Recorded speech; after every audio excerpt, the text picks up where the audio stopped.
உழவக்கரை தொகுதி முழுவதும் வழக்கறிஞர் சசிபாலன் பொதுமக்களுக்கு பல்வேறு மக்கள் நலப் பணிகள் மற்றும் சமூக பணிகளை தொடர்ந்து செய்து வருகிறார்.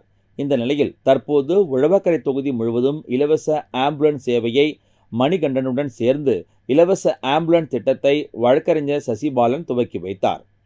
கம்பன் நகர் 4 முனை சந்திப்பில் நடைபெற்ற இந்நிகழ்ச்சியில் அப்பகுதி மக்கள், தொகுதி முக்கிய நிர்வாகிகள், இளைஞர்கள் முன்னிலையில் ஆம்புலன்ஸ் சேவையை வழக்கறிஞர் சசிபாலன் அறிமுகம் செய்து துவக்கி வைத்தார். நிகழ்ச்சியில் தொகுதி முக்கிய நிர்வாகிகள், ஊர் பொதுமக்கள், சசிபாலன் பேரவை நிர்வாகிகள், இளைஞர்கள், வழக்கறிஞர்கள் கலந்து கொண்டனர். உழவக்கரை தொகுதியில் இருக்கிற மக்கள் பயன்பெறணும்னு சொல்றதுக்காக அவர் பண்ணிட்டு இருக்கிற சேவை, இதை அவர் தொடர்ந்து பண்ணிட்டு இருக்காரு. அவரோட சேவையை உழவக்கரை தொகுதி மக்கள் தெரிஞ்சுக்கணும், அவங்க பயன்படுத்திக்கணுன்றதுக்காக தான் இன்றைக்கி இந்த அறிமுக விழாவை நான் நடத்துகிறேன். அவரோட முழு சம்பாத்தியத்தில் வாங்கின ஆம்புலன்ஸு, அவரோட முழு இதில் எதுவும் என்னோட ஒரு பயன்பாடு என்னென்னா நான் அறிமுகப்படுத்துகிறேன்னே தவிர இதுக்கு எல்லாத்துக்கும் முழு சொந்தக்காரர் யாருன்னா ஆம்புலன்ஸ் மணிகண்டன் அவர்களே தான். உங்களுக்கு இதே மாதிரி இன்ஃபர்மேட்டிவான கண்டென்ட் வேணும் அப்படின்னா நம்ம நேயம் டிஜிட்டல் யூடியூப்பை மறக்காம சப்ஸ்கிரைப் பண்ணி லைக் பண்ணி வச்சுக்கோங்க. ஓகே.